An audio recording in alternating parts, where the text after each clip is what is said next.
if you can explain what is the crack? Hey, the crack. How can I have the crack? What's the crack? What is the crack? You are the crack. Welcome back to Audio Crack. We have a great episode for you today. We have Ohio's Tate telling us we were out in LA, had an awesome time. Shout out High Noon. We were doing a game watch for USC. They did not really pull it out. Michigan did, but we had an amazing time out there. Got to catch up. Basically, you're going to hear us meeting for the first time, asking about the job, you know, how he got into Barstool, yada, yada, yada. Having a double life as a teacher and a Barstool blogger, something I sort of relate to for a time.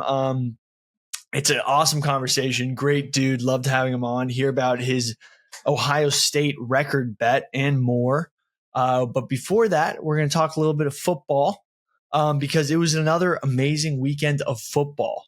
I mean, I don't know about you guys. Aaron Rodgers looked amazing. We talked a little bit about it on Monday. Perk Rodgers was buzzing. Dude was definitely playing off a perk. I have a theory that Aaron Rodgers only takes Percocet for primetime games. And that's when he looks most agile, most confident. He's got a little extra pep in his step and he's just throwing tutties, looking like he's 20 again, but with the mind of someone who's done so much ayahuasca, so wise in his throws.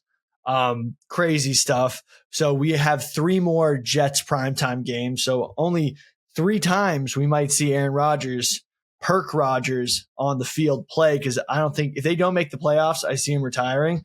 So everyone should be rooting for the Jets. So we see Aaron Rodgers going a legendary, you know, future-esque off the perks into the playoffs. It's going to be a great time. Playoff Perk Rodgers. I know that sounds absolutely ridiculous. By the way, you know, that rant may have been a little Throwgod-esque. Shout out everyone who hung in there for the Throwgod episode. A lot of you loved it. I think a vocal minority was like, how the hell would you feed this to me? I gave you enough warnings. It was very, you know, offensive in some regards, but that's Throwgod.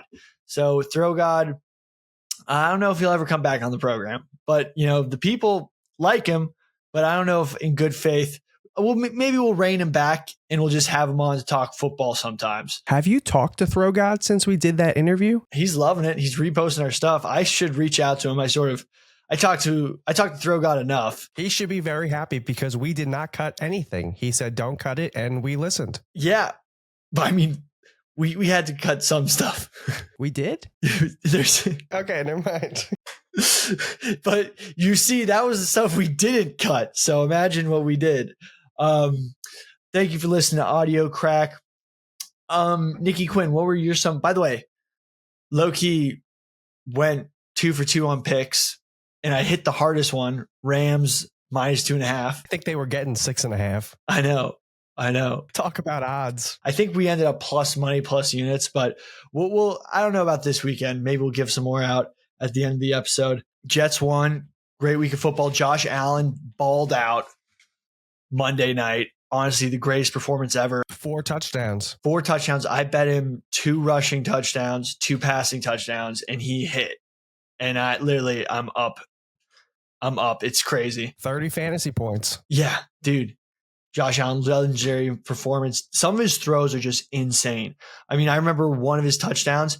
He literally scrambles for a little, gets off base, and then he just throws an absolute dime to the corner of the end zone on a line, like no arc.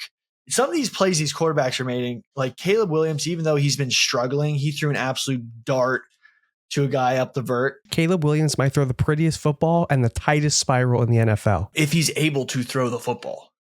If he puts himself in the position to throw the football and his offensive line holds up. Jayden Daniels, fucking insane. He's exactly what everyone thought Caleb Williams would look like. He won the Heisman. He was drafted 2nd overall. I don't know why everyone's been pumping up Caleb Williams more than Jayden Daniels. Jayden Daniels just isn't as flashy as a player. He's a guy who goes through his progressions. and he doesn't over depend on his scrambling ability to make plays. Jayden Daniels has exceeded expectations throughout his first 3 starts in the NFL, but you have to worry about the durability factor with him. The NFL season is long and grueling. It's much different than college, but yes, throughout his first 3 starts, he has looked phenomenal. Well, it is one of those things where, you know how they're saying that he was running like college, like concepts, and they're making fun of him because they were working him into the NFL playbook. I talked about this on the rundown more extensively. Trevor Lawrence is living up to everything I said, which is that he is not a good quarterback when there's adversity, because he's always been on good high school teams, like with top talent at Clemson. You know, he never played in a position where he had to bring up the skill level of everyone around him. I think we're seeing that right now. If I was Trevor Lawrence right now, I'd cut the hair, get a crew cut, just to show that there's a new beginning where you're going to be a grinder, because this is the first long-standing adversity he's had as a quarterback in his entire career. And he's got to either use this time to change and make people around him better, or he's going to, you know, have the crutch of just needing talent to succeed and not be the next Peyton Manning like people thought.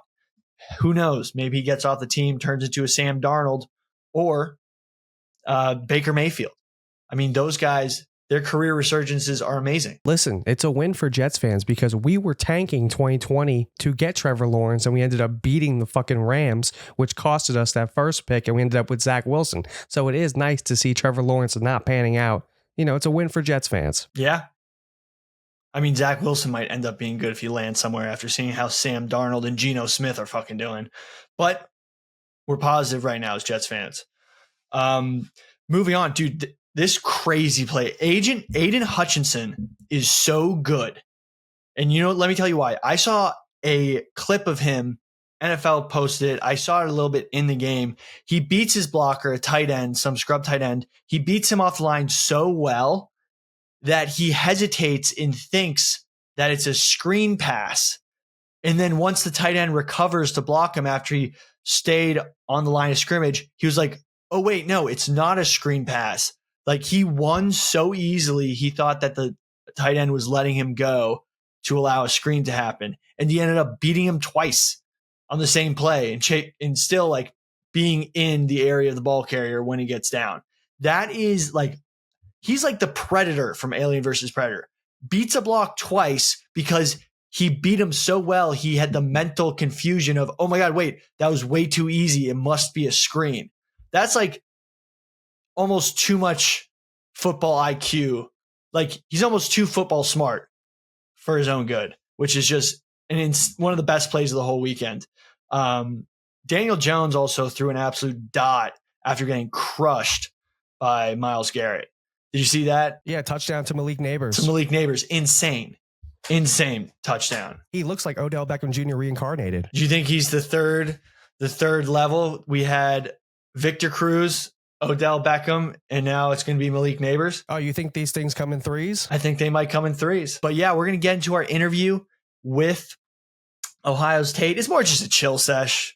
Honestly, these Barstool employees aren't really interviews. Like, we ask a little bit about, but we're just chilling. One more thing we have to talk about football. I hate to cut you off. No worries. UNLV quarterback Matt Sluka is leaving the football program due to unpaid NIL compensation due roughly $100,000 that he was promised and never given. What happened with that is that NIL players can't sign contracts before they enroll in the school, which means that all of these deals are being done by word of mouth. So he ended up was told by the offensive coordinator he was going to get $100K. Shout out Jack Mack for this reporting. He was told by the offensive coordinator that he was going to get $100K in a contract. He then, with that being said to him, with that goodwill, enrolled in UNLV, was then given a contract for $12K and said, you know, we're going to give you another contract later. Then got nothing. He was paying his own living expenses, was not paying for his tuition, was given a scholarship, and then he wasn't paid anything. 3 games in, he's put up some great tape. You know, he landed at UNLV from Holy Cross, put up some great tape, you know, now is re-entering the portal and taking his red shirt, which, I mean, he's not getting paid.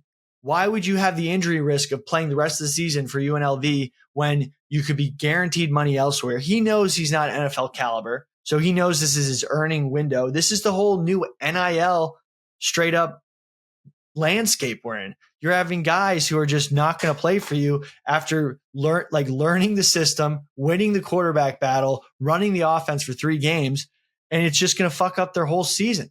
So what does this guy do? I think they really need to change the contract laws on it, like sign a pre-contract for the contract or some sort of promise of what was promised. Not that you have to pay them, but then once they enroll, you can then get what's promised, because all now it's hearsay. It's like, Trill Withers said it best on his tweet. It's like a drug deal gone bad. It's just hearsay. Like he said, she said.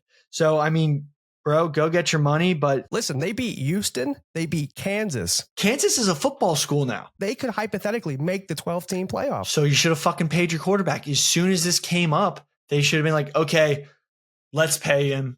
I mean, look, this money could have came from a booster who's like, yeah, I'll pay $100K for the quarterback. Then he lost it in Vegas. Who knows? It's Vegas. That Vegas football team, I've had guys who transferred into my division from UNLV. And he's like, dude, it's like Vegas is crazy. Like the program's crazy, the whole thing. Billy, you're saying we couldn't get Dana White, we couldn't get Mark Davis, we couldn't get John Taffer, we couldn't get even fucking Rick Harrison, Guy Fieri, anybody to cover this $100,000 for Matt Sluka? Come on, man. Vegas pride. Where you at? I know, but think about this. UNLV is actually far from the strip. All these guys get pitched on Vegas and they tell them like, yeah, man, like you go to all these Vegas events, if you're on the team, and then they get there and they're like, what the fuck? I'm in the middle of the desert, not even near the strip. Like, this isn't Las Vegas. This isn't what I thought of, because they're like being sold on. How far is it from the strip? Viva Las Vegas. It's a good 45, I think. By car with traffic is probably even more. But that's our tidbit. Let's get into the interview. We're going to get to, so listen to this. Listen to this. Nancy Pelosi had $1 million in Visa stock that she sold 2 months ago. And guess what? Recently, Congress has launched an investigation into Visa's monopoly on the debit card market. So how did Nancy know that, this might be happening 2 months ago and preemptively sold all her stock? Insider info. I'm just saying, like, literally, you would have no one else in the country probably, except like a very select few with information that is insider, probably sold Visa stock 2 months ago. Now they're getting investigated by the government for being a monopoly. Hey, look, this is why they play the game. This is why political officials get into office, because there's way more perks than the $150K salary that a lot of them are making. Says Nancy Pelosi's husband sold more than $500K worth of Visa stock. And she sold $1 million. So they both made out like bandits. And, so unrelated, we're going to get to our presenting sponsor. Our presenting sponsor, before any of this occurred, any of this news we just came up with, we're going to talk to you about Dub. We love Dub. We just did a commercial for Dub. Check it out on the Audio Crack Instagram, YouTube, whatever short content form you like, Instagram, TikTok, YouTube. For my first official commercial, I think it was pretty good. Check it out. So I want to talk to you about Dub. Dub is like eBay or a marketplace. A lot of you guys are like, how is it like eBay? It's a marketplace. You can either be the consumer or the producer for investing. So Dub, it's like a marketplace where you can copy the investments of great traders or be the trader who gets copied. There's a lot of hot hands on there. There's even a portfolio on Dub for CEOs that run companies who deadlift, do fight sports, or are just alpha males. And apparently it's performing very well. No nerd CEOs, just straight up alphas who lift, do jujitsu, who like Joe Rogan would have the respect of. And it's performing very well. It's the democratization of access to hedge funds. Super rich people, they have millions of dollars, and very good money managers and stock pickers are like, oh yeah, I'll give you some good picks, but you only get this information if you give me millions of dollars or billions of dollars, and I will get you those 6-7% a year returns that beat the whole S&P 500, that beat the entire stock market. And guess what? On Dub, you too, without the millions of dollars, can get those returns. It's total access to information and great traders who will trade the stocks for you once you put the money in certain portfolios. The portfolios are based on politicians, insiders, and hedge funds. You know, some people know when to sell Visa. You can get in on it. All you got to do is sign up for Dub, dubapp.com-Billy. I invested in the Nancy portfolio, the Pelosi portfolio, and it's up over 70% this year. And I already cashed out all the Visa stock I had in that portfolio. I didn't even know why I was doing it. Now we know. Users have built portfolios that track their public trade filings. So, you know, you can get in on that inside information action. It's crazy. There's also portfolios by up and coming traders or established traders who just want to like give away their stock picks for free because they know the insider info. They study the markets every day. You don't have to be taking time off your job to see what the market's doing and day trading. Like, you know, sometimes, you know, that set and forget on your fantasy football lineups where you can like pay money to just set your lineups the best way to make sure that, you know, if anyone's out, they get benched. Dub does that for stocks. You just got to follow the right guys. It's amazing. And also, it is the first regulated copy trading platform. The company is regulated. Dub Capital is a SEC registered investment advisor, and Dub Financial is a broker-dealer member of FINRA, just like Fidelity or Schwab. It is also SIPC insured up to $500K. And that is SEC, Securities and Exchange Commission, not the Southeastern Conference. The trades happen automatically. So you put your money in, you choose the portfolio you want to follow, be it Pelosi, be it Elon Musk, be it whoever you are the top traders that you're looking at, it just trades it for you. Set and forget. Just like those services that set your fantasy lineups, make sure all the injured guys are out or anyone on a buy is out, and puts in your top predicted point scores.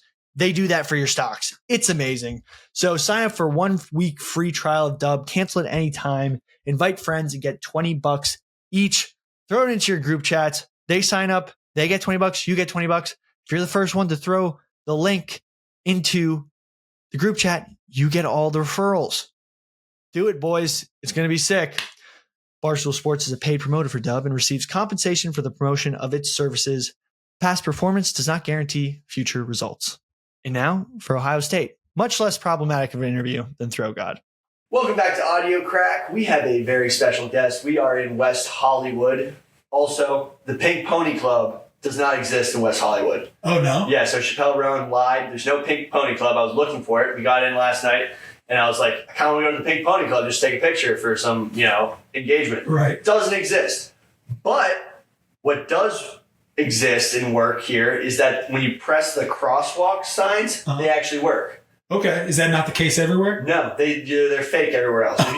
If you press the button here, it actually will go green so you can cross. Yeah, I did notice that getting coffee today. I appreciate the honesty. We're here with Ohio's Tate. Ohio's Tate and I were about to do a high noon kickoff party for USC, Michigan. Ohio State really wants Michigan to go down. I'm also betting on USC. We'll see how this turns out. There we go. When we go watch. I don't know when this is coming out. This might come out Monday, might come out Thursday. Who knows? But great to have Ohio State jump on the pod. I actually don't know Ohio State that well, so we're all going to get to know them during this podcast. We just met 5 minutes ago, walking in the room. Basically, we're in a hotel room. It's really dirty. I really hope Ohio State doesn't judge me for the status of this hotel room just because we have clothes everywhere. But thanks for coming on, man. Yeah, I'm already impressed with come in here. You've got the camera set up. You say you do this whole thing by yourself?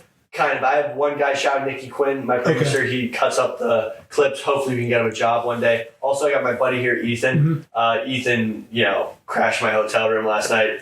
He's being an absolute menace. So he stole a chick's phone by accident. Yeah, how did that? I heard that when I came in. What, you have 2 phones on you right now? So my buddy Ethan, we'll keep 3 phones on you. What the fuck is that? He's got 2 phones, 1 work phone, 1 personal phone, and he accidentally thought some girl's phone was his work phone, so he grabbed it. It's been ringing all day. Like, it's really heinous. We need to figure out how to get this girl's phone back to her.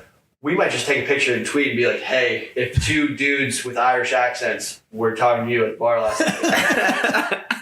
Number one, the Irish accents were fake. Number two, we have your phone. Yeah. Well, how are they going to see it? That's the problem. Hopefully he's like, is this your phone? I don't know. It's not going to work. But first question, Tate, how did you first start working for Barstool? That's an interesting one. Because I know you were blogging before any of this. You're part-time, working as a teacher, a high school women's basketball coach. That's a wild... So it all started... What was your first year? You were... 2017. Okay. I was 18 years old. That's crazy. I'm 25. All right. So I took a couple of years off during college, but yeah. So I think it was just after you started. Was your start date was after the original Barstool Idol? Is that right? Was Francis there before you? Francis was there after me. So I did my internship summer of 2017, Barstool Idol. Originally, was Francis there? I don't think Francis was there. Okay. Well, either way, I watched the first Barstool Idol like during the school day. Like I would teach and watch Barstool Idol. And Francis, obviously, hilarious, creative, incredible. The other crew of Barstool Idol, I was not very impressed with. I was like, damn, these are just like random average dudes, and one of them's going to get a chance to work at Barstool. So I told myself, if there's ever another Barstool Idol, I am going to... By the way, Billy's out here just slugging beers. It's 10 o'clock in the morning. I love it. I'm only here for 5 hours. I respect it. So I'm going to get on the plane and catch up on some sleep. I love it. So no, I said, if there's ever another Barstool Idol, I'm going to do it. So Barstool Idol 2 comes around, and they were looking for audition tapes. I made mine like in my classroom with my students.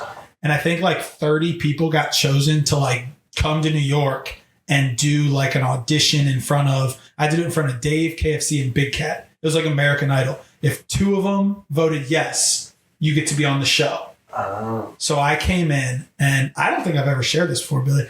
I made memorized like a 3-minute long like rap / like, I'm so glad I didn't have to do it. Yeah. Like it was, I didn't know how to like show that it wasn't a rap, but it was like a blog verbally to like show that I was creative with like analogies and different things. Stand-up set of sorts? Yeah, I didn't know what the fuck. How do you convince 2 of the 3 that you should be on the show? Yeah. So anyways, I show up in my full women's basketball uniform, jumpsuit, and an Ohio-looking haircut, and I said my name was Ohio's Tate. They didn't even make me perform. They thought they were like, this is the most Ohio guy of all time. And they just said, you're on. So I never had to perform anything.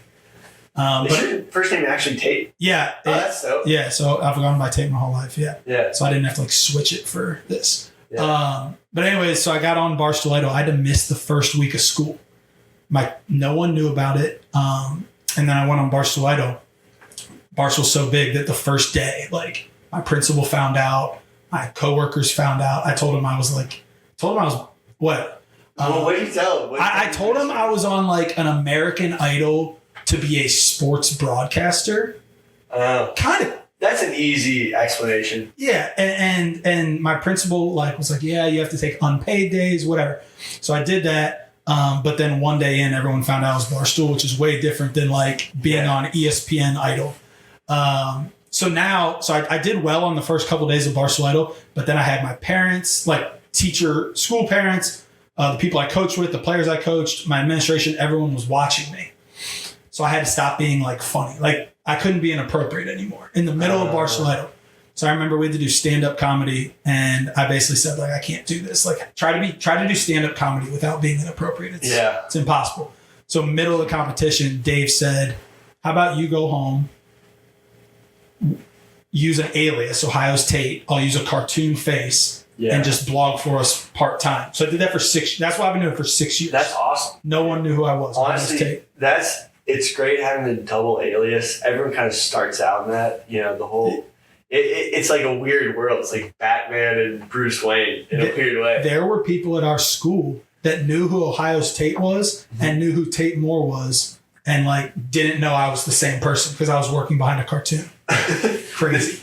They're like, yo, I love that Ohio State guy at Barstool. Love it, hate it, but like that was me. Did you like have that situation where like some person was talking about some of your blogs and your takes, and you were like, that's actually me? Yeah, no, I was terrified that someone would find out because I actually coached at a different school first, a basketball, and a parent of a girl that I cut Then, so she got cut. Then he emailed the superintendent and was like, look at what this guy like says behind his mask. So I ended up, it was one of the reasons why. Did you get fired? Yeah, I mean, it was not good. Oh, Jesus. It was not good. That's tough. They like, I don't know. Do you remember Tate Martell, the quarterback? Yeah, dude, Tate Martell was a fucking, like, when QB1 came out, I was a senior in high school. Uh-huh. I was like, dude, these guys are the fucking dudes. Like, Tate Martell's the man. Do you remember his sister, Riley? You know what I'm talking about? Yes, I do. So the one thing that got me in like big trouble at the school was it was Halloween. And Riley Martell like dressed up as like Pocahontas. She like twerked on her Instagram. So I blogged. Like I would blog all the time. You blogged Tate Martell's sister? Yeah. Tate Martell, if you ever want to come on the pod, honestly would be a that'd be legendary huge. pod. That would be legendary. Dude, Tate Martell was the fucking man, dude. Yeah. Like, I can totally see in the NIL world nowadays, he would have blasted off. That's true. Yeah. But anyway, so I like blogged it, but I was doing this behind a cartoon. I was just getting, I said like, it was Halloween night. And I said some people's like favorite candy is Reese's, other people like Snickers, Hershey's, but like whatever. My favorite Halloween candy is Riley Martell's Sweet Honey Buns because she was like twerking. This guy sent it to our superintendent, and it did not go over well. No. So I ended up definitely didn't get fired. I coached the season and everything, but it was so awkward now because I was blogging with people watching. Yeah. And it's hard to like be creative and funny. Dude, I almost got kicked off the college football team that I literally like busted my ass like my whole life to like play college football. And I had the part of my Tate guys. Now, honestly, Ethan behind the camera can attest. The morning after they came and like, you know, we were like doing the sleeping bag stuff.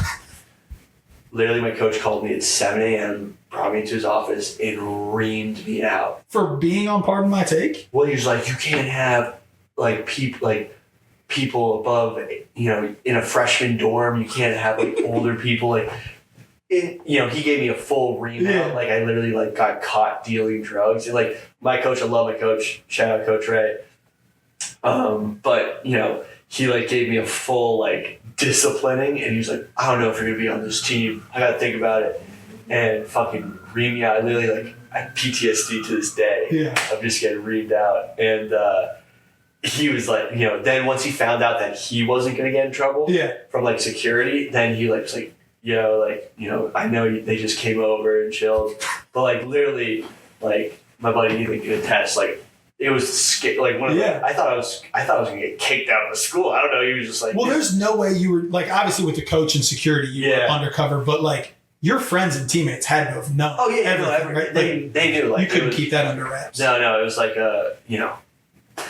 Hazing doesn't exist at the college I went to, but you know, it was a big talking point. Yeah. But that's funny. But it was wild. So you were blogging for a long time. Mm-hmm. You had beef with Marty. That was like the first time I like you pick up a lot of beefs. By the way, I'm sorry for for replying to your tweet.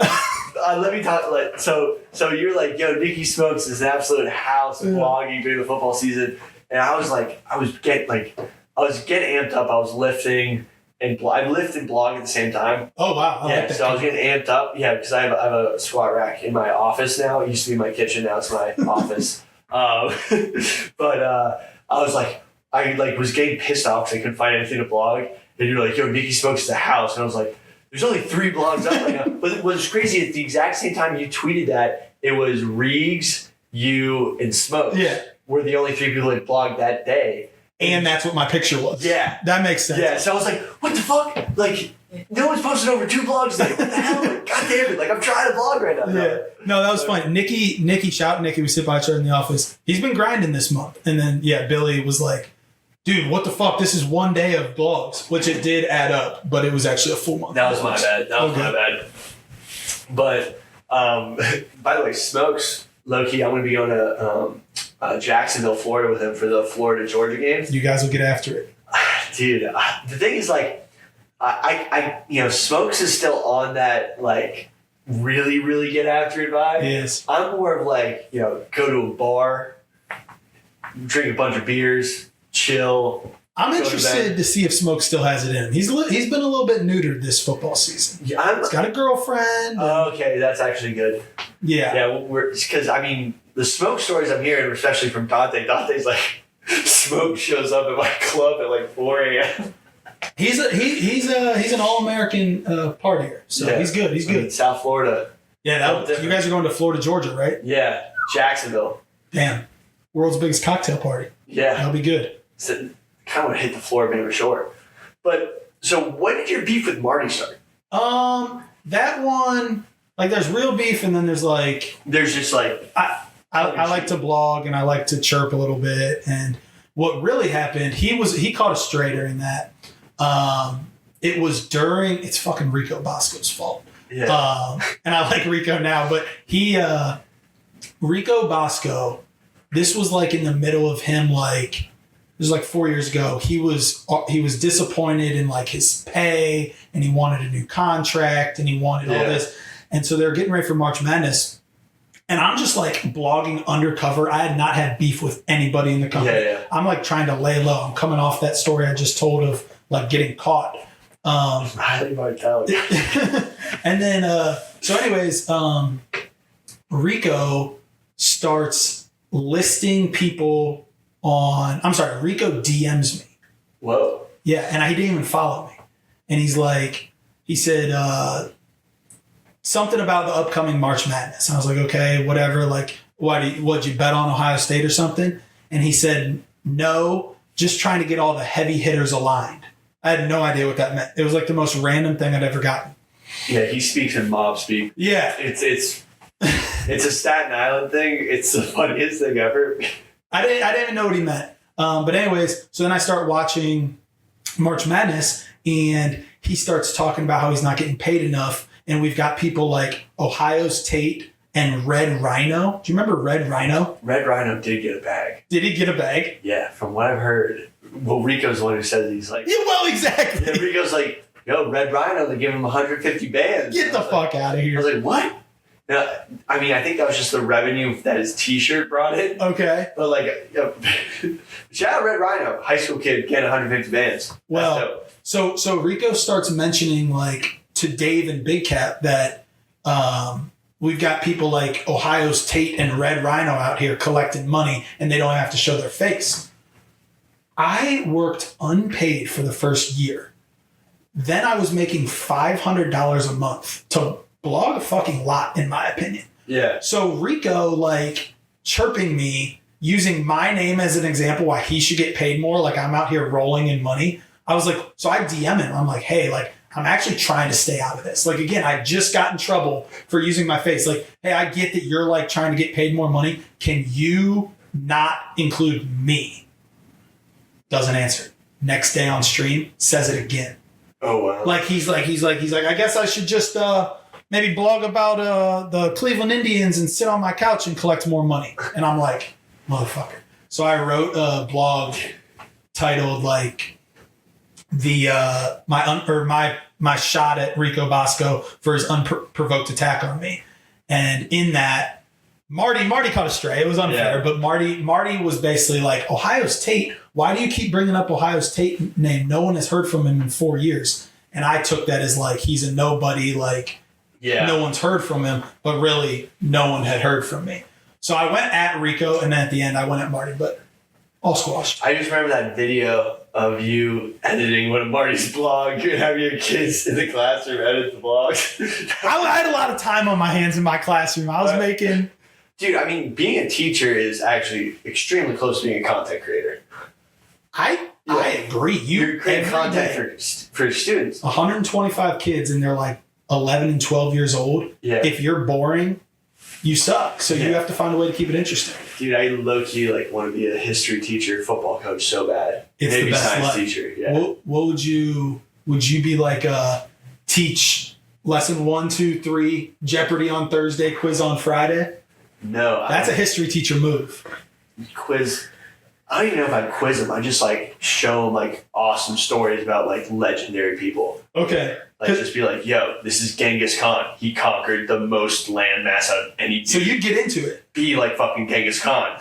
Low-key, actually no, don't be like Genghis. Well, there's two different types of... That's a horrible example. Like, yo, go conquer shit. Attack your life. Like, attack things in your life, just like Genghis Khan. There's two different types of social studies teachers these days. There's people that really get into it, and then they put on, they read lesson 1, 2, 3 while they just sit back with the newspaper up, foot on their desk, and then watching game film for Friday night. The football teacher or football coach, social studies teacher. So yeah. So wait, what exactly is social studies?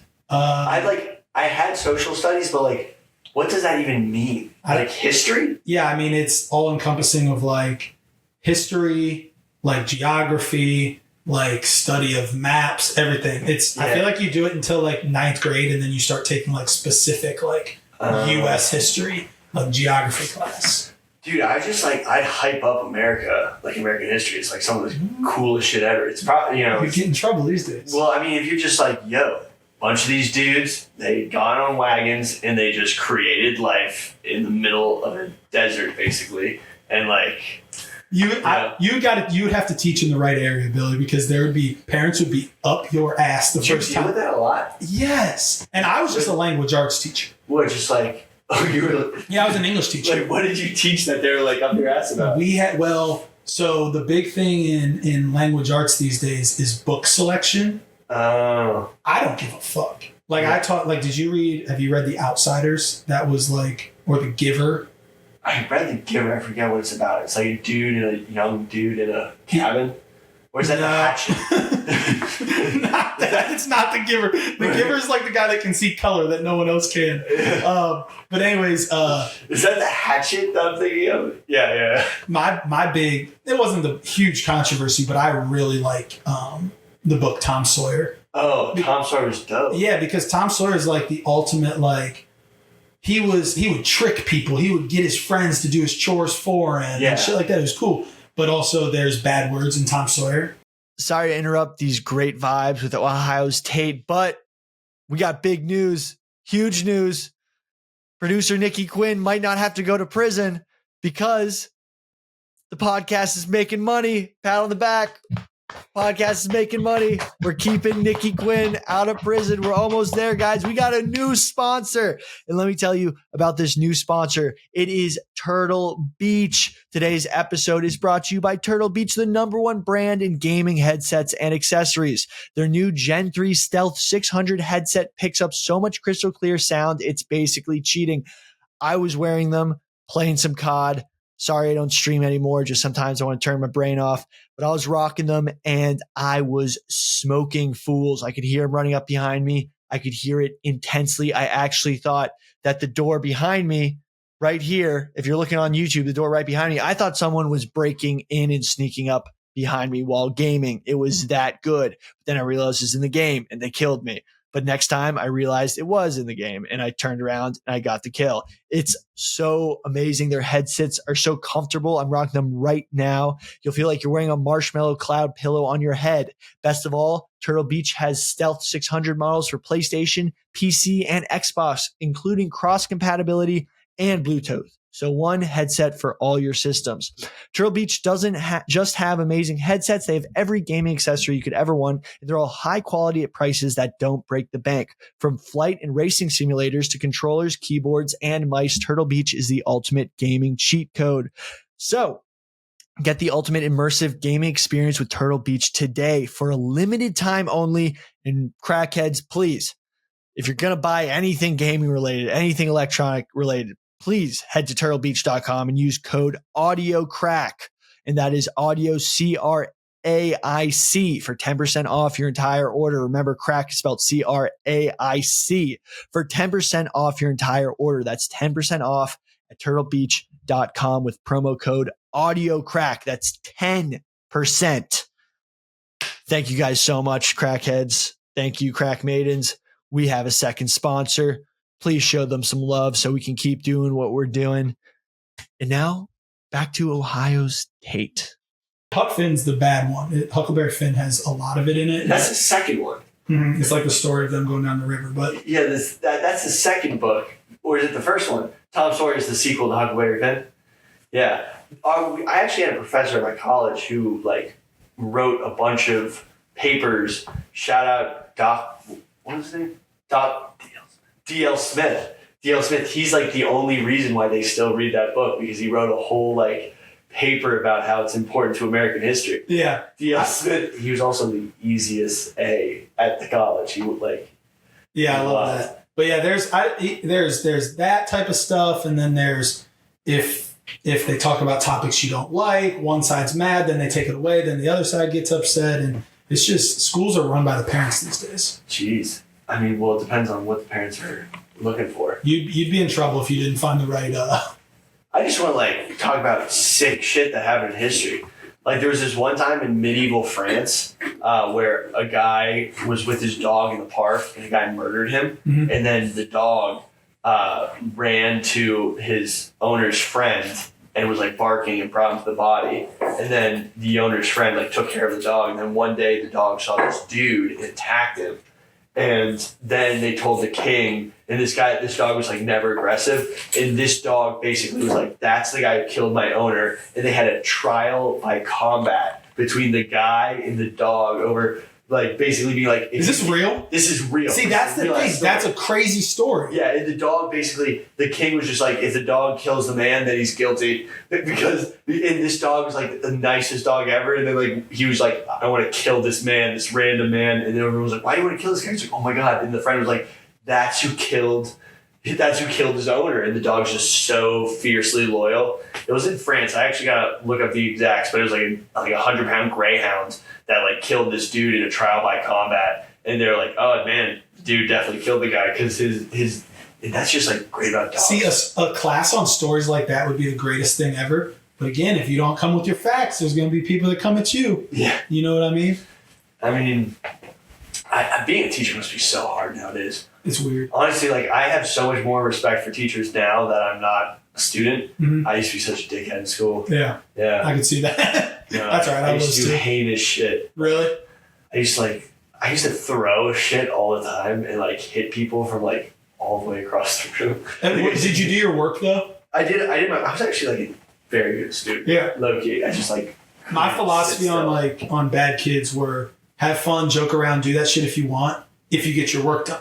If you're going to do that shit and then not do your homework and then your mom's going to call in and complain about your quiz scores and say, well, your son's out here fucking shooting spitballs. That's where I have a problem. You can be a funny, 12-year-olds are immature. You just have to do your work. Dude, sometimes when I'm in the Barstool office, I get bored and I just like, should I like whip out some of this old shit where I like throw shit? I'm just like, you're stretching and you're like, remember Hornets? Remember the Hornets? What are the Hornets? You'd like fold the paper up a million times and then like shoot it at someone and it'd sting. Oh. I was a big Hornets guy when I was like 9. I was a big rubber band. Yeah, there you go. Sniper. Like I don't know. I just get bored sometimes. It's hard. Dude, school is like 8 hours of sitting in the same place these days. I swear to God, I would probably be Mensa, like, you know, in some crazy school if like we had sports in the morning.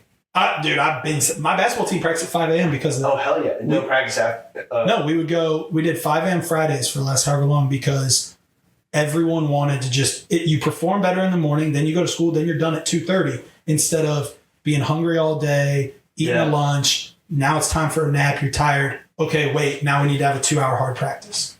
Yeah. So we're 5 a.m. guys. That's awesome. How is coaching women's sports? I loved it. You treat them the exact same as you would guys. Coach them hard. They want to be coached hard. The biggest difference that I noticed is men play with more freedom in basketball where they will break up a play and get to the basket or do something like, you know, cut something off, spin around and make a crazy play. Girls are awesome because they're so smart and they will do exactly what you ask them to. So you better be a good coach. You better have your diagram because they will run the play exactly how you say so. It was really cool. It was the best time of my life was the last 8 years of coaching. Coaching is, I mean, I coached a lot, like in college, like youth, high school, like go back to my high school and coach like as an assistant during preseason. And I love it so much. And like I coached in Uganda and I'm just like, I'm itching to coach. I wish we could. Well, you can do it. I would do anything to be able to work at Barstool and then coach a basketball team. But there's no way that like a public school would allow that crossover. AAU? Yeah, it's just different though. Dude, run an AAU out of the Barstool office, dude. Did you play AAU? No, I couldn't jump high enough.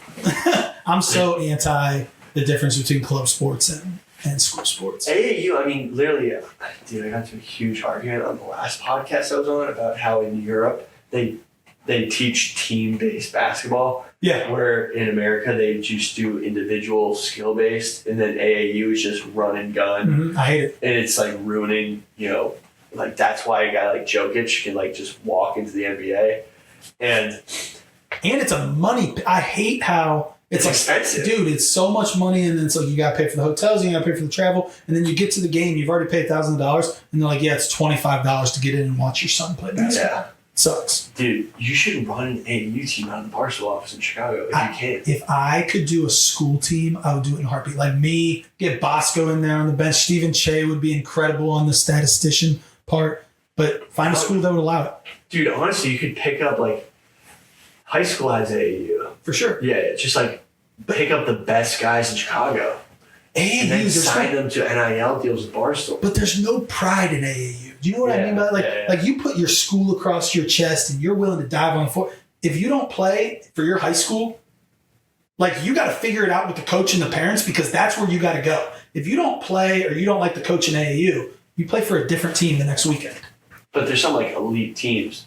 There A are. Barstool AAU team out of the Chicago office would actually could be like a serious revenue maker.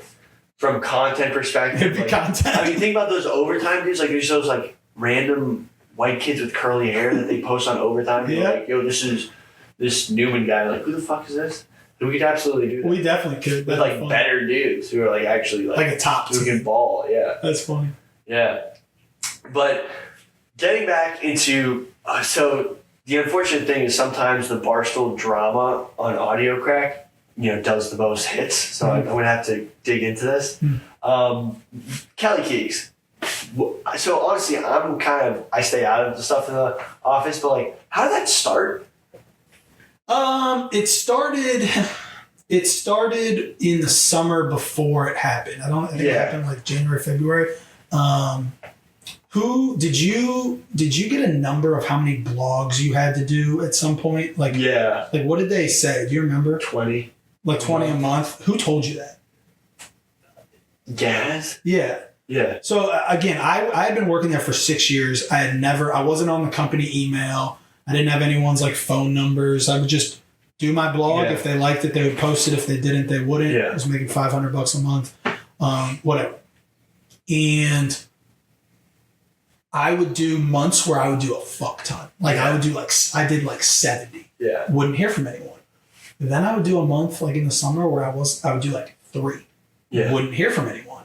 So it's like at some point, like if there's no difference between doing well or doing poorly, I got lazy. That's a fact. I got lazy. It was my fault. I understand. Yeah. So it was the last day of school. I remember I was at that end of school year party and I get an email from Gaz. And it's like, hey, Tate, like, if, like, that was for everybody, I think. Really? They hit everybody with like $20 a month, and I was like, wait till you hear mine. yeah. So he emails me. This is before I got my number. And he was just like, Tate, like, we cannot justify paying you if you don't work. Which is fair. 100% fact. If I'm not working hard, don't pay me. Yep. And he's like, you haven't blogged. I think I only did like a handful of blogs over like a 3-month stretch. And he's like, and I thought I was fired. Like, I was like, fuck. I really do care about this. I just want to be like more important than not hearing it. So I responded and I was like, dude, you're right. 100%. Don't pay me. Like, take away my money. So I didn't get paid for that. And I said, but I would like to still work here. And then he responded. He said, that's fine. We're going to withhold your pay for this month. And then I just talked to the editors, and you need to do 35 blogs a month to continue to get paid. Oh my God. So fine. I have zero problem with that because for $500 a month. I didn't know anyone else's number. But this is where it all starts. Like, you'll see why I was a little frustrated. So anyways, I get that email and I'm like, all right, you know what, Tate, you haven't blogged. If you want to get paid, you got to blog. So that first month I did it. Second month was July. Like, you know how like July we kind of like have a little vacation and whatever. First week and last week. Yeah. So I blogged, I think like 20 times that July, which is less than 35. July 31st or August 1st, I get an email from Gaz. It's like, dude, I said 35. Like, what's going on? Whoa. And I said, which again, credit to him.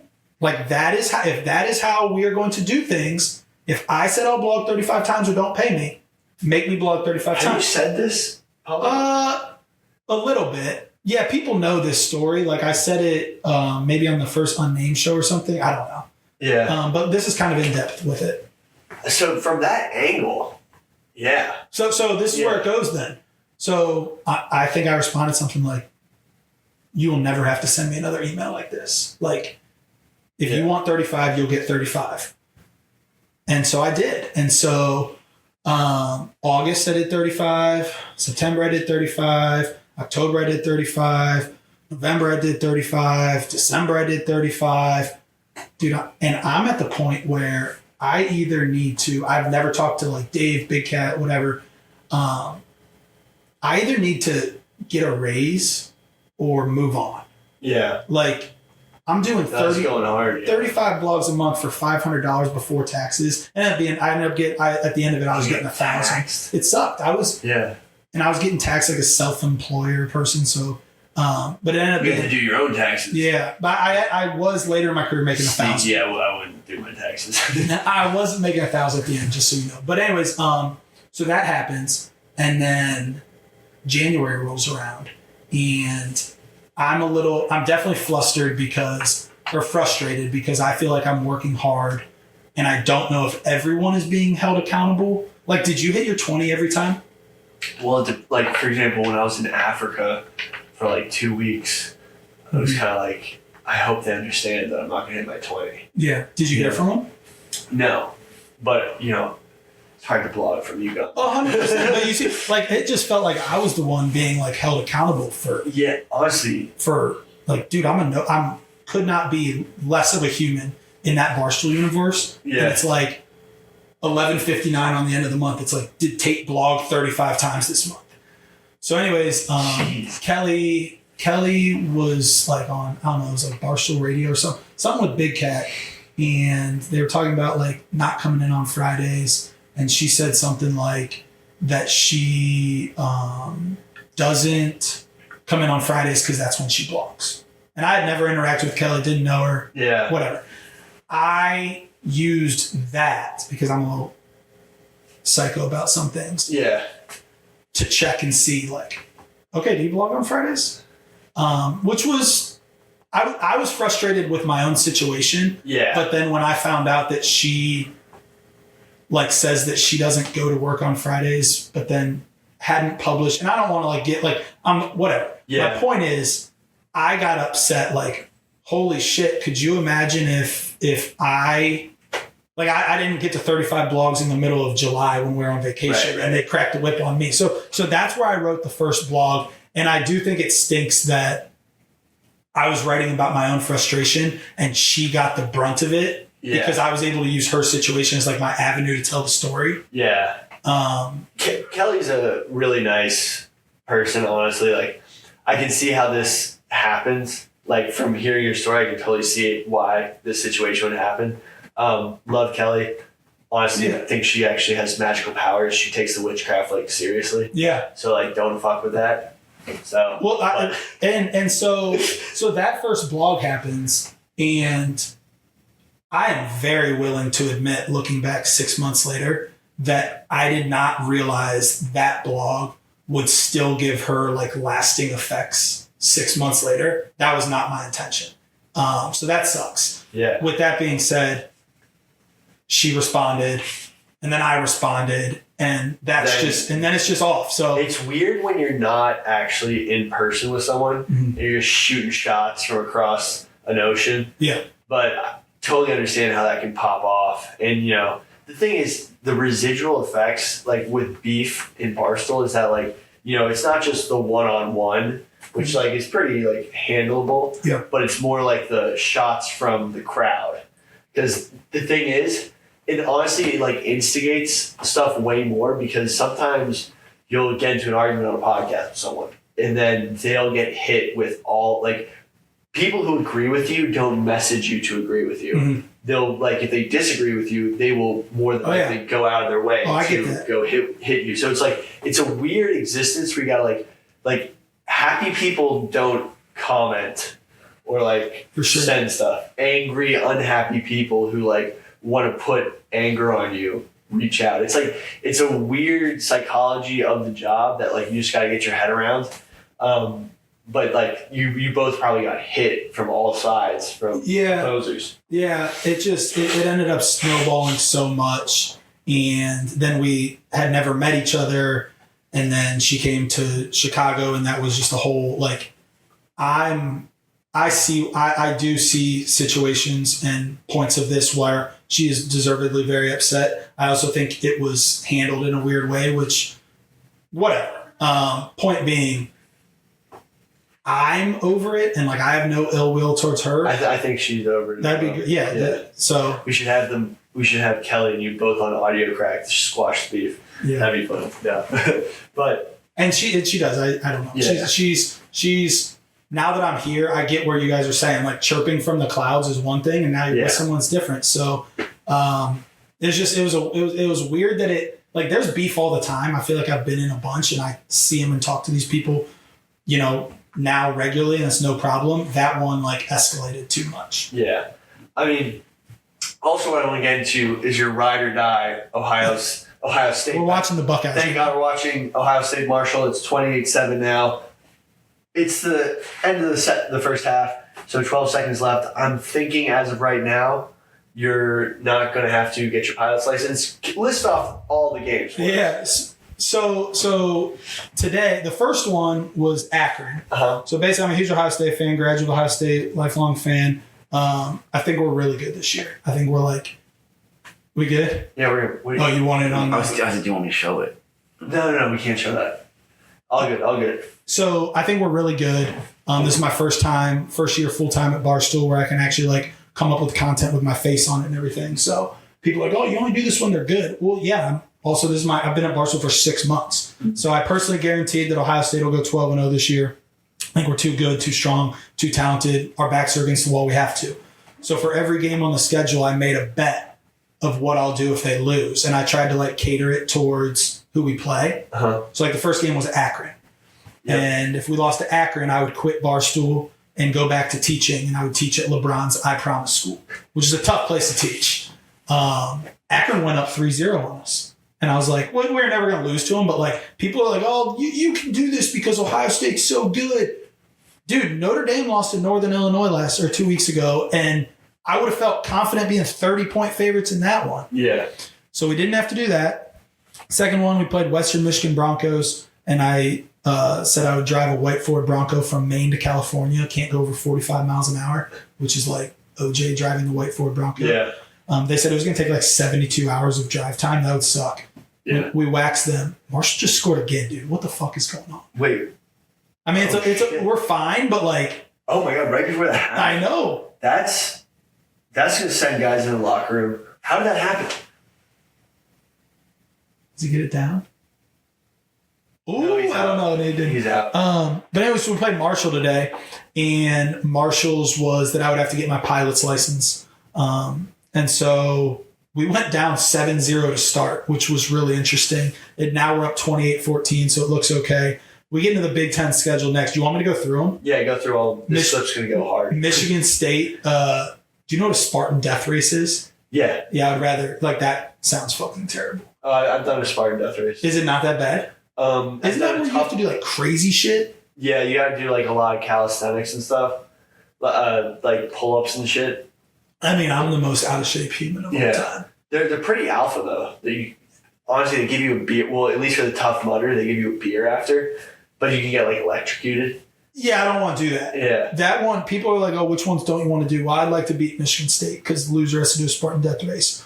Iowa's after that, and they have the Children's Hospital for the like pediatric cancer next door. So I would shave my head and donate my hair to the Children's Hospital. When I made this bet, my hair was like down to here. I just got it cut though. That's fucked up. Yeah.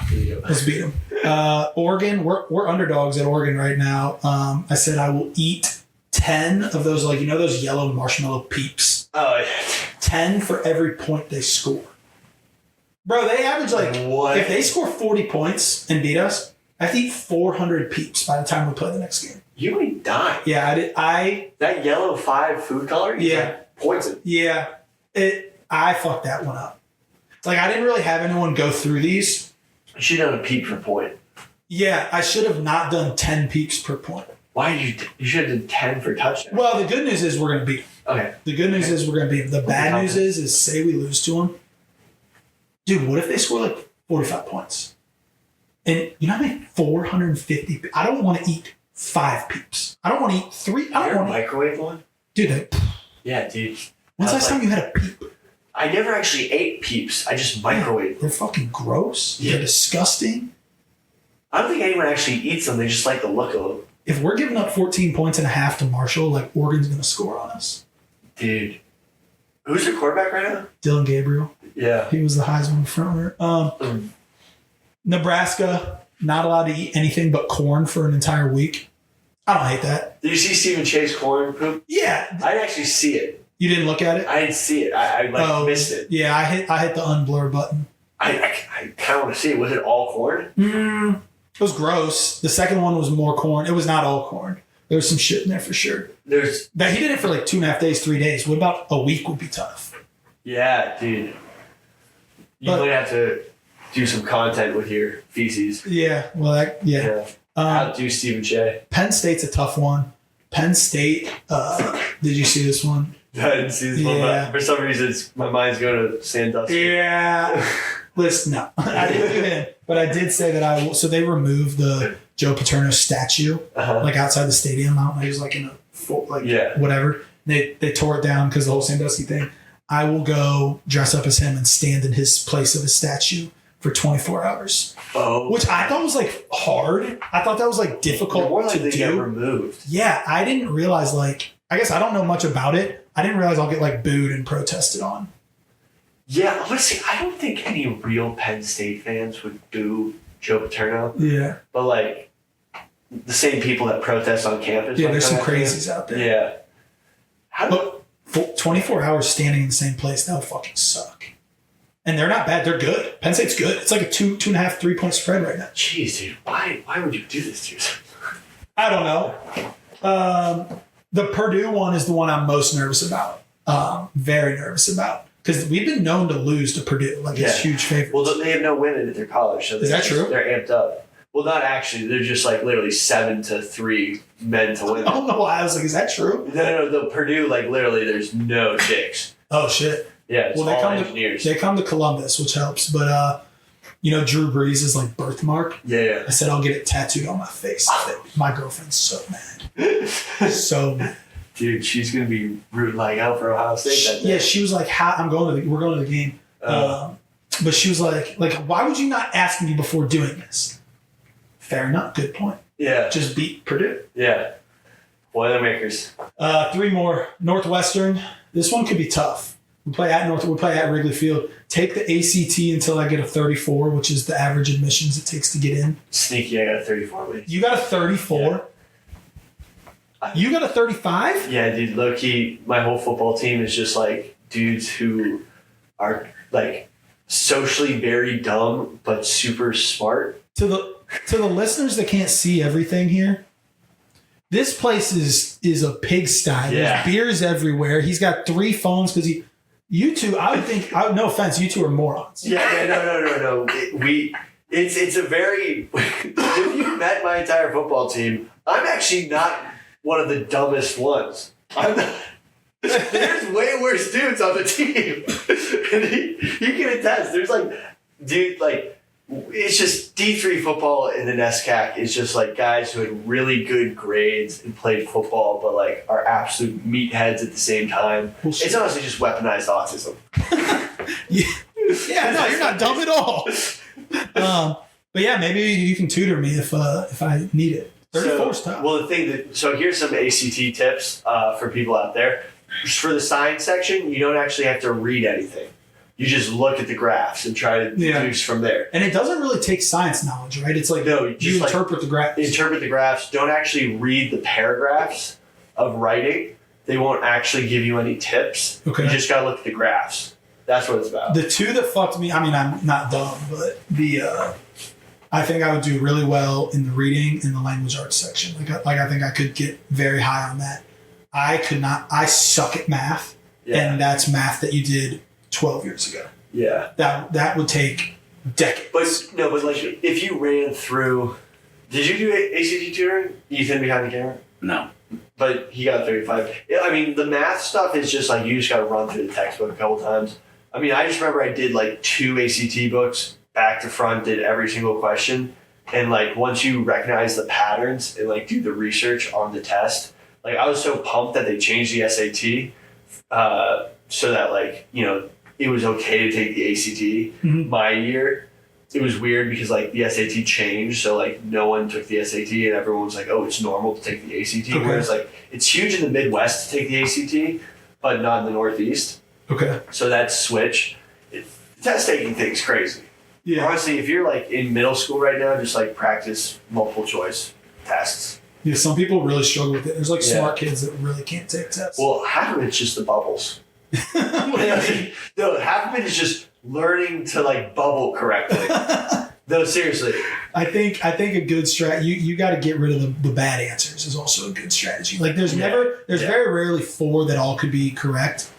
Yeah. Scratch the bad ones and then choose the best one. Another beverage for Bill. Can you get a beer? Can I get a tip?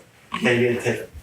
Watch you breakfast. 2 games left. Indiana, I have to watch Hoosiers on repeat for 48 hours without sleeping. Oh my god.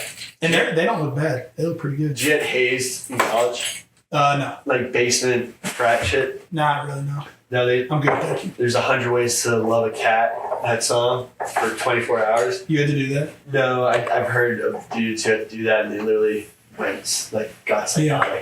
Some of this frat hazing like makes people go psychotic. Like, Yeah. Like, break them. But no, I'll watch the movie. I like basketball. I don't give a fuck. I don't. How long is it? What's the longest you've stayed awake? 3 days. Really? Performance enhancers? It was during finals week. Actually, Ethan knows about this. It was during finals week, and I was studying for this test, and I was like, I couldn't sleep after studying for whatever reason, you know, amphetamines or whatever. And then like I had to take the test. And I took the test. Then the next night I couldn't sleep as well. Still hyped up. Yeah. So like 2 nights no sleep. I'm old, dude. There's no fucking chance that I could do that. So I don't know how. We just need Ohio State to beat Indiana. Yeah. 48 hours. So you have to stay up during the movie? Yeah. Jeez. So I got to figure it out. Got to find some performance enhancers. Yeah. And then the last one is Michigan. I said that if Dave accepts the bet, that I'll work for him for free if they beat us. What's the star on that? That's just I've offered the bet, and he right now isn't interested in it. But I said if Ohio State double or nothing on my salary. So if they win, I would get 2 times next year. If they lose, that I'll be his little Ohio State free worker.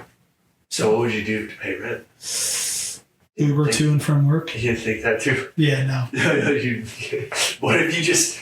Honestly, I think it would be hilarious if you like got a job auxiliary to Barstool, like driving everyone to and from work. That's not bad. Big Cat security. I said I would drive Uber, but Big Cat did say that I could like sleep in a closet at HQ if I needed rent. So we'll see how it goes. But right now, I mean, today's the first day where I've been like sweating it. Not sweating it, but like, dude, if this team shows up and plays like that, I'll be eating peeps. Dude, you know what I mean? The Marshall one, like literally, I was like, yeah, a little. Is it too soon? How many years has it been? It's been 50 years. Okay. I don't know. I get it. But also, there's some people in the comments backing you up, being like, Marshall just opened a new aviation school. That's why I said, I was like, dude, you guys are the ones taking this too far. Like, this is a nod to them, to their flight school. Yeah, this is not to their flight school. That's honestly fucked up on their part to open a flight school. Well, I'm learning the line, Billy, because so I tweet a graphic every week before the game of like, oh, if they lose, I'll do this. I did not tweet one this week. Yeah. Here's what I made, though. I'll show you behind the camera. So my first one was this. Can't do it. Yeah, you can't do it. AIs. Can't do it. Oh, how did you make those? Went with that one. Oh, that's not bad. That's not bad. It's not bad. So, learning the line. I mean, what's the most heinous thing you've ever put out that you're like, that was too far? No, I think I've been good. I don't really. Yeah. People didn't like the Marshall one. I did. There was one time like early on. Do you remember Jose Ramirez? He like punched the White Sox guy. Yeah. Well, they're in their first game back. I said like the White Sox player was supposed to play us like a year later, and he didn't show up to the game. And I tweeted like he's too afraid. Well, his like dad or grandpa died or something. And people got on my ass about it, so that was an accident. But yeah, I mean you can't predict that. Yeah. So I was gonna break Alex Smith's other leg if you said that if you ruined my parlay. I regret that one. I think there's jokes that like I don't know. There's jokes that are serious and jokes that are not. Like, no, you weren't. You break his leg, so whatever. Yeah. Everybody's like, "Whoa, dude, it's so bad." I was like, "Ah, shit." Yeah. Sometimes you just say things that you like can say with your boys on Twitter. Mm-hmm. You get a little too comfortable. Yeah, I'm learning that. But so we got this high noon kickoff party. Yeah. It's gonna be dope. What's your game plan? You throwing back some nooners? Yeah, dude, love nooners. This is my first road trip for Barstool. Oh, really? Yeah. You drove here? No. But like, this is my first time like going to a high noon party or whatever. Yeah. We drink nooners, right? Yeah, we drink nooners. All right, I'm ready for We're gonna hit some nooners. We're gonna, great vibes. I mean, the best way to do a noon kickoff is with some high noons. That's true. Yeah. But what you get up to last night in LA? Well, I had big plans when I came in. I went to the beach. So I flew in early, got some vlogs done, went out to the beach for the first time. Mm-hmm. Ended up, I got like a 6-pack of like California beers. I was like, this is cool. Which one? Santa Monica Brewing Company, something like that.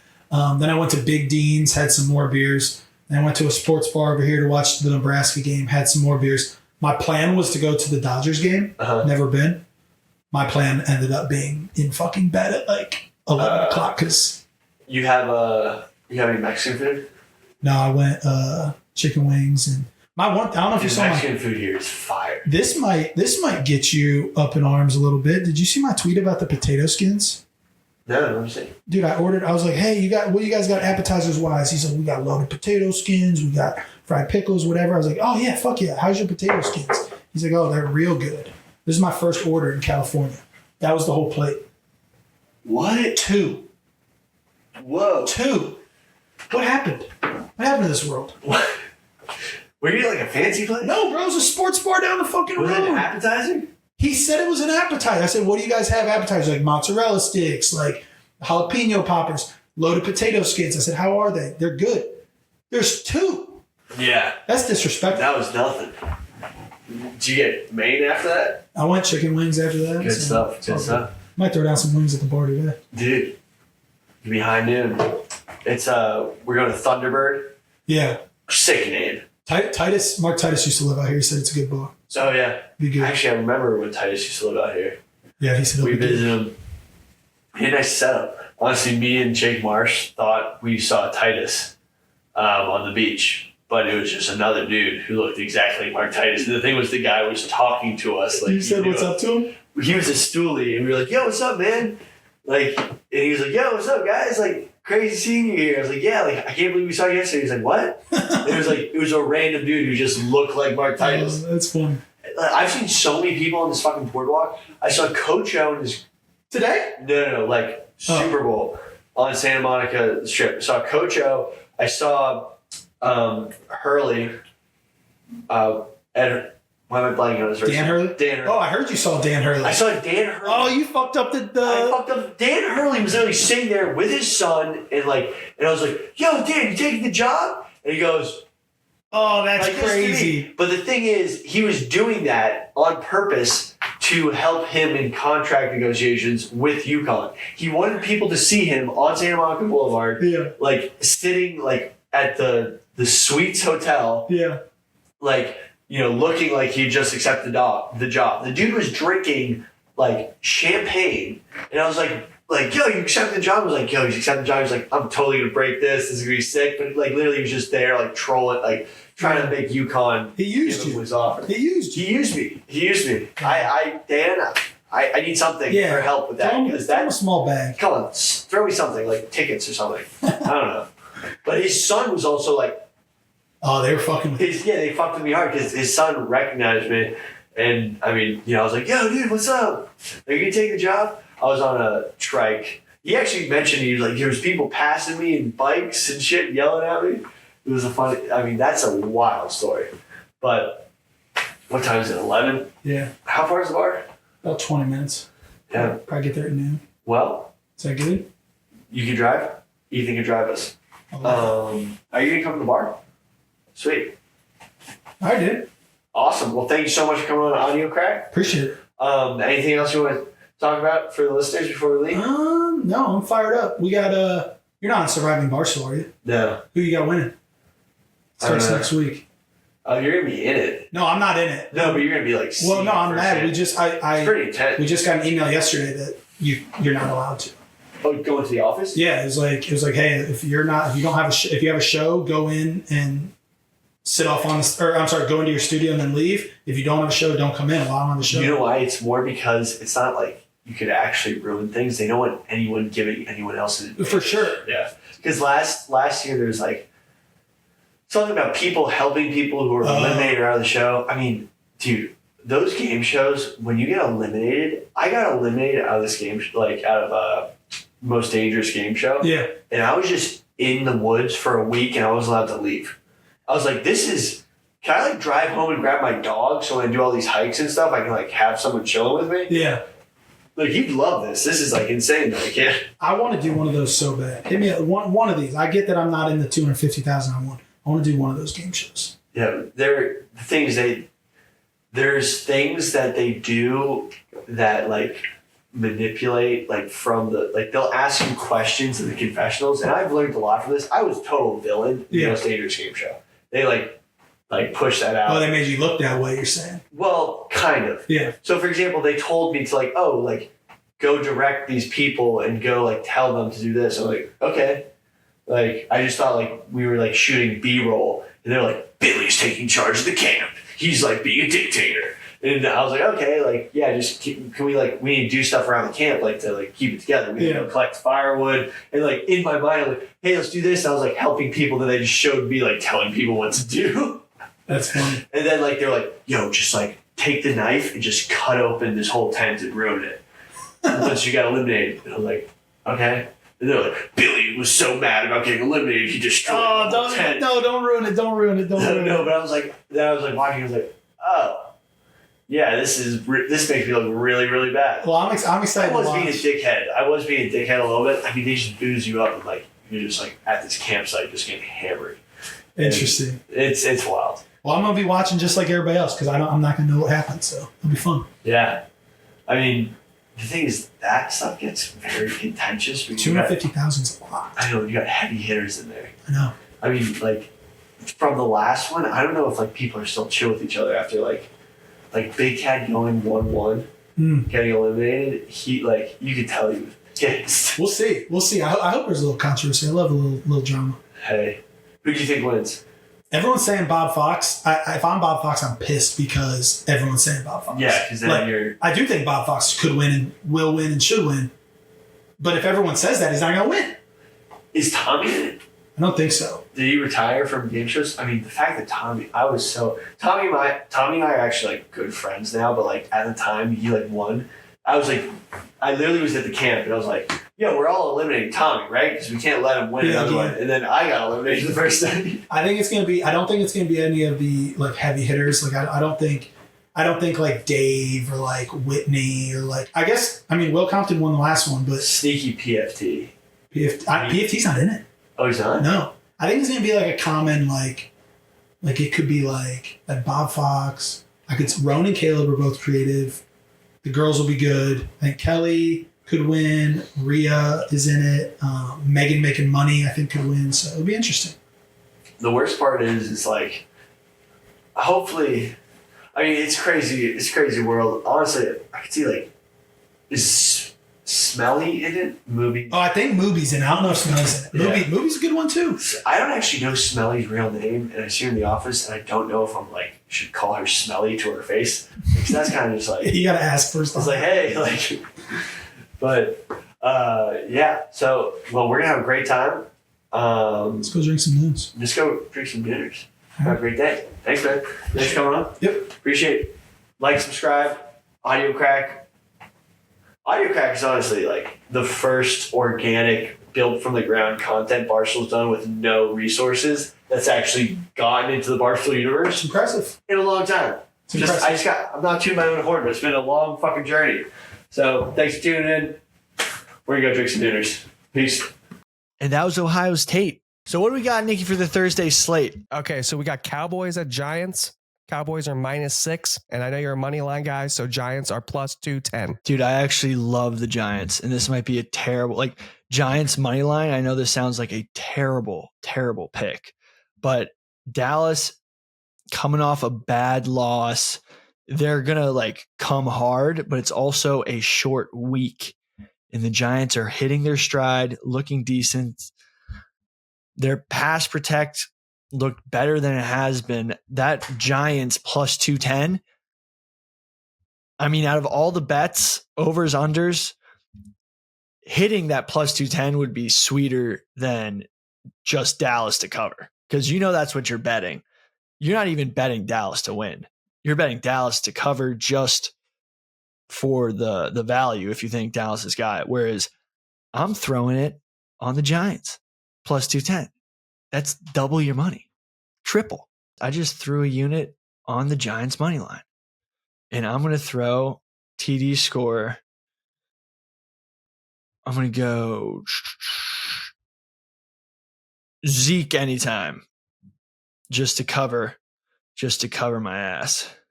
Please prescribe to Crack Nation, Crackheads, Crack Maidens. Just interact with the episode. Subscribe to the YouTube. Need some more there. Check us out next week. We got some great episodes coming next week. Donnie Does is back from Mexico after doing some hallucinogens. We're going to see what he saw in the spirit realm. Thanks, guys.